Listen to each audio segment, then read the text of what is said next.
welcome back. And now we are ready for our interviews. The first person we are talking to today is Clarence Peters. I'm sure that a lot of you who follow Nollywood movies would have seen Inside Life on Netflix. Clarence has directed over 5,000 musical videos. 5,000K. It has not reached 5,000. It has reached 4,999. Machine. Clarence studied film production at the City Varsity School of Media and Creative Arts in Cape Town. And before now, he has done 3 short movies. The Industry in 2014, Aged, which is an horror one, and Joe Fumi. Yeah. That's what I find here. Industry. What's the title? I did Hex in 2014 that came out in 2015. Before that, I'd done a bunch of short films, but mostly festivals. They never really came out because I did some of them while I was in school and I did some before school. But mostly it would be Hex. And then after that, a bunch of short films that were really for artists. So from Soldier, False's Soldier to False's Nail Down, even some like that I can't remember. So those have been the ones before Inside Life now. But how do you feel knowing fully that quite a number of people will see, for instance, False's Soldier as musical videos and not, short stories? Yeah, I get that. That was the platform that it was mostly aimed at for, and so any people who watch it as short films is just a perk at the top of it. I added to my discography because it was collaboration between the label and my production house. So me specifically saying I wanted it to have narrative content, and you can watch them in isolation of the videos is one of the reasons why I add them. But whichever way people decide to consume it is really up to them. Okay, now let's come to Inside Life. First, I'd like to say congratulations, beautiful work. Thank you very much. I watched everything under 3 hours. Thank you very much for watching. That's what's the concept like? What brought Inside Life? Was it a personal experience? Was it experience of someone close to you? Or it's just a work of art? It's a collage of different personal experiences. Some mine, some from the writers, from just things that we've observed over a period of time, things that we've experienced from other people. But our process is very specific. We start off by creating characters, and then when we create characters, then we create the world. And then once we're done with the world building, then we start arcing out plots from then on. And so the plots usually are inspired by things that we know of. We try not to write what we don't know. Okay, now I know that one of the problems that a lot of youths have with the police is the way police profile people. You carry dreads. Have you ever been profiled? Have you been stopped and harassed because of your dreads? It's very weird. I haven't been harassed because of my dreads. I was actually a lot harassed when I didn't have dreads. a lot of the harassments that I experienced from profiling. I have been harassed since I've had my hair and all of that, but it wasn't because of profiling. It's production. You go and shoot in an area and then normal things that happen, but it hasn't been because of profiling. Okay. Should we, the way Inside Life finished, are we expecting a follow-up? But alone, by the special grace of God. Is it done yet, or? No, it's not done. The chances of being able to have season 2 would largely depend, at least 50% depend on Netflix themselves, right? And on what the reception of this one is like. because they have rights to it for the next 5 years, which means I can't do spin-offs or anything without being on board with them. So it has to be a collaboration. Unlike the first one that was completely ours, and then it's licensed to them.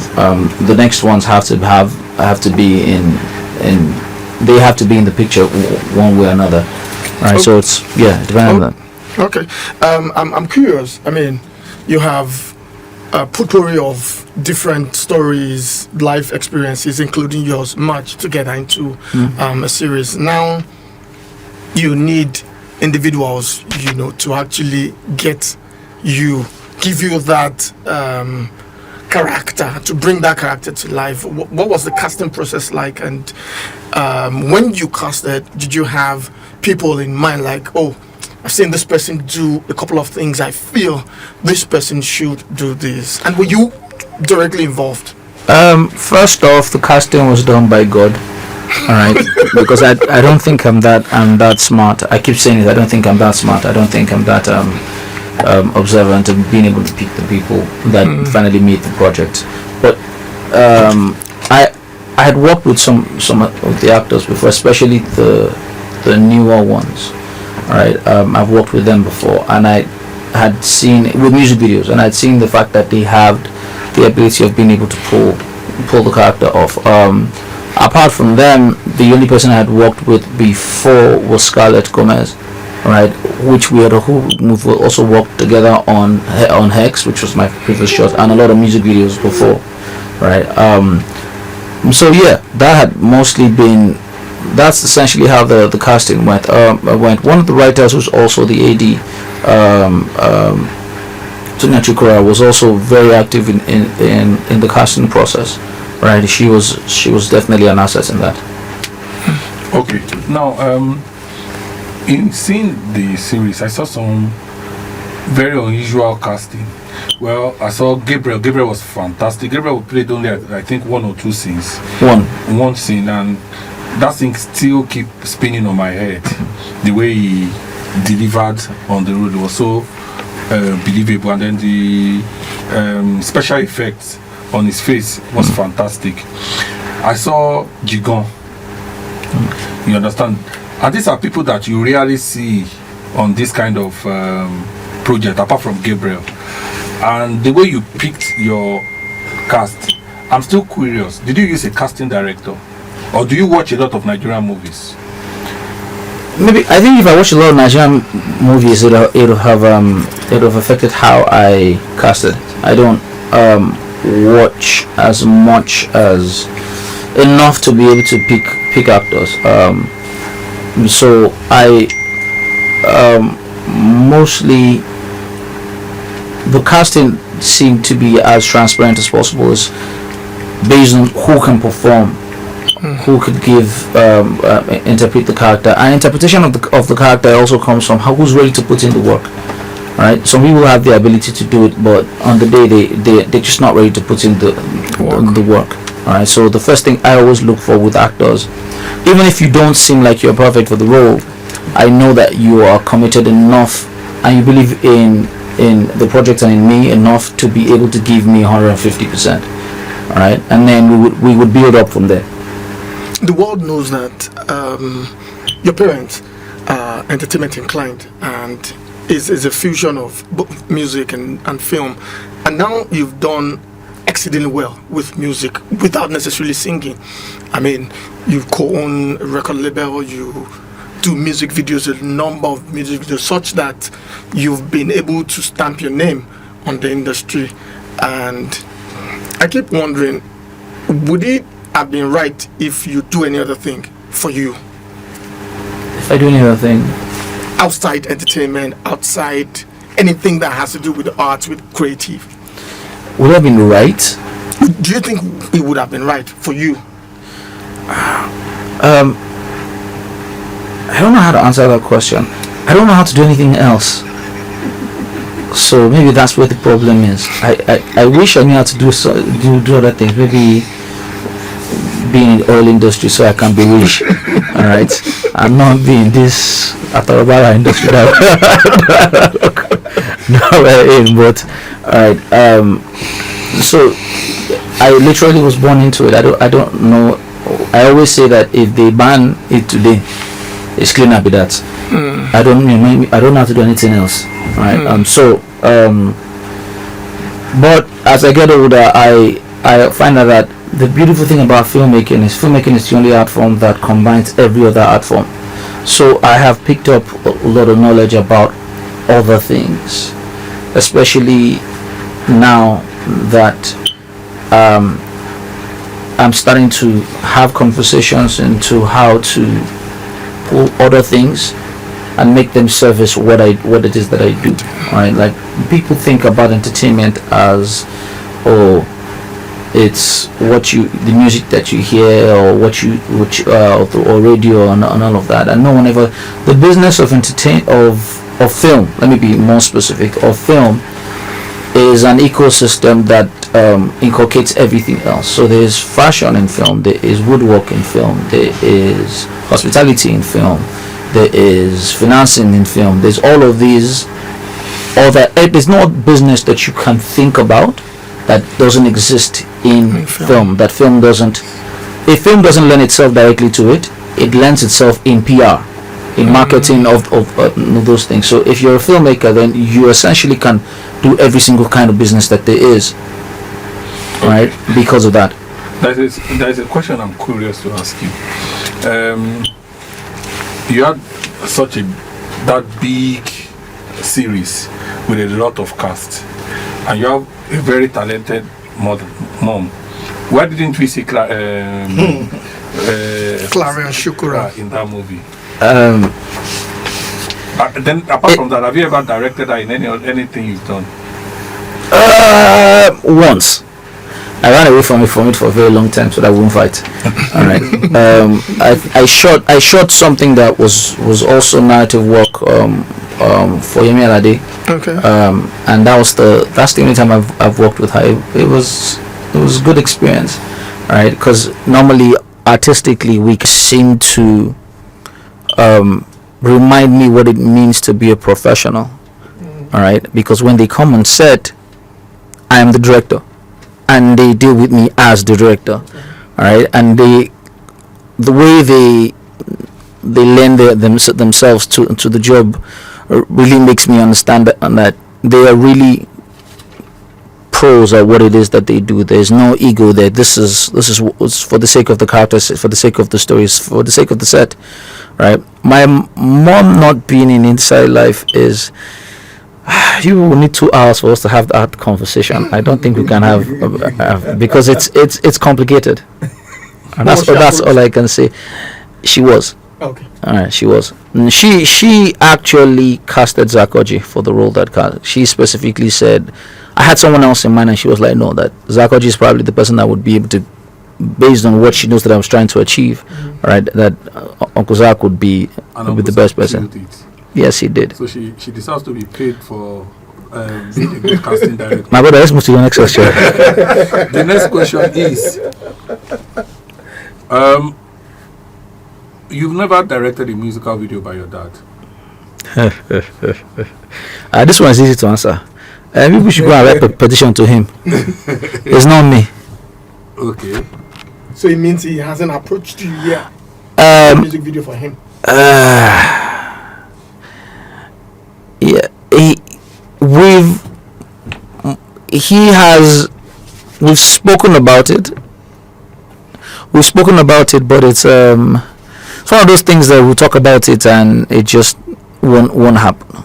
And I believe that, because I also think that working with my dad isn't going to be like working with every other artist. It would require, my father has very talented kids, all right, who you guys don't even know are in the arts, all right, and just don't make a lot of noise about it. So to do service to his legacy and to be able to work with him at the level that my father wants to be able to work, not all of the things that everybody even knows. My father's work ethic is a lot higher than what most people are used to, because remember, he plays almost every instrument. Yeah. All right. So his ear is very All right, and so things need to be properly aligned for him to actually be himself 100%. And I don't want to work with him if he's not 100%.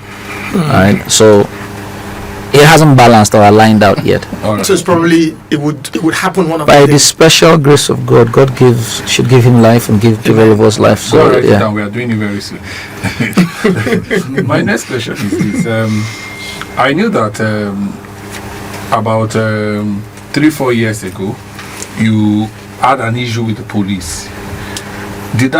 Was one of the things that inspired this work? I'm sure you sat down. I've had a problem with the police before, and I sat down in the police station, and during that period of time, seeing people come in, say a lot of things, inspired a lot of things. Was that part of the inspiration? Yes, it is. I can't explain. I can't talk about why or how, but it definitely is. Okay. Now, one of your biggest rival when you were making musical videos was Kemi Adetiba. Rival? What I mean by that is that when they are mentioning musical directors, and maybe I call you and you are busy, one of the few people that will come to my head at that period of time was her. If I call her and she's busy and I want a top-notch musical video, was going to be you. So now, I didn't know that. okay, I'm telling you now. Yeah, okay, because mostly the people usually say that song after a while, LA, Ajay, and then came. but Shasson is before Kemi or around the same the same time.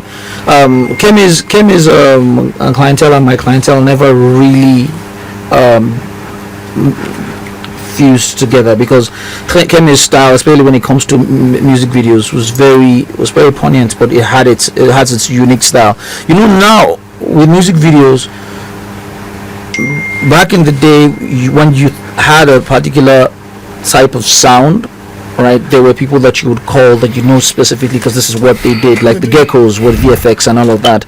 Now it's all intertwined together, so every director is seen as being able to do everything, even though I don't agree with that, right? So maybe that's why I didn't think about Kemi, but I guess this is a place you're going with, Okay. with Where the I'm question. going with that, you know, after a while she went into movie production, and she's been quite successful there with King of Boys, and was that part of an inspiration to try to also go into the movies after you've seen and broken all that is supposed to be seen in music production? In music video production. But here's the thing: you need to put into consideration the fact that I started working around narrative work way before '93. So that's what I started doing. All right, I'd worked on series like Everyday People, worked on Family Circle as a child actor. Before that, if you guys would remember, Dudu. Not Dudu Heritage. There's a Dudu before Dudu Heritage, Dudu Productions, who used to be also shoot music videos. All the he started making films too. His first film, I was a child actor on that. Also worked on Then Shalashobo Ali's first film as a producer, the first one she produced, I think that was 96, 97. 97. I was a child actor on that too. But apart from that, I was always working on set. So that's where it came from. The whole idea of doing music videos is I was supposed to do music videos for 2-3 years, all right, and build some sort of momentum that would make me go into films, and it just didn't make sense. It just kept on being pushed because I didn't think that the space was ready. You got stuck with making the noise. That was a dish. I know a lie. As we are rounding up, I'm going to ask you one last question that you're going to answer us in 1 minute. So, my last question to you is this: did you in any way have a conversation about this movie or Kemi's movie with her? When you saw King of Boys, did you ever talk about it with her? And then when you were going into, because for someone like me, if I want to do something, I try to talk to people who have done similar things You understand? Coming from where you are coming from, you know, making musical video is different from making movies, especially in Nigeria. Did you? That's a two-pronged question. First off, I think the first time I heard of Kemi wanting to do anything, I even think it was King of Boys, was in 2013. The Hennessy Artistry, I think. Okay. The one with MI&A2C. No, it wasn't Artistry. It's there's the other thing for it. The Cypher. No. I think I can't remember which one it was, alright, but it was that, and we had met at like the party that they'd held for it, and we were having the conversation about how making the transition into films, alright. So we'd had that conversation from her. With me, it's different. I'm around film people 247, alright. So all of the guys that are around me are not music video guys. I have some music video guys, but the guys that are my guys are working in African Magic, working in Showmax Productions, working in cinema films, right? So these are the guys that are around me. I was always very abreast of what was going on in the film industry, and I've been abreast of that for about 20 years. I have consulted for a lot of films, but I wouldn't mention them because of an NDA and stuff, but I've consulted for a lot of films, right? That without people, your name on without my name being there. So I actually even created a lot of systems in terms of how people should go about. I know the numbers, so I've always known all of these things. So the people I spoke to about going into this shooting for Inside Life were people that you probably wouldn't even know. Again, a bunch of other people. So I had that support already. Okay. So why should people watch Inside Life, and what should we expect next from you? You should watch Inside Life because Inside Life is essentially a story about about you. If it's not about you, it's going to be about your friend or your sister or about someone that you know. The show was designed to be very relatable. However, if you watch it the first time and you don't seem to understand, and it's confusing, watch it again. A lot of the answers to the questions that people are asking is actually inside the show. You just have to sit down and watch it properly. And what's next? What's next is working on the season 2, but as of now, in June I shot another show that is a very urban version of Inside Life. It's called Scratch. It's already shot, we're in post, right? And hopefully we should find a home for it soon. All right, thank you so much, Clarence, for coming. Right. We have seen the Inside Life. We are waiting to see Scratch, and we are also waiting to see Inside Life 2. We are waiting to see you direct a musical video for Sashino Peters. We are waiting to see you making a movie. And is your mom in Scratch? No, she's not. So we are waiting to see a movie where your mom will be in.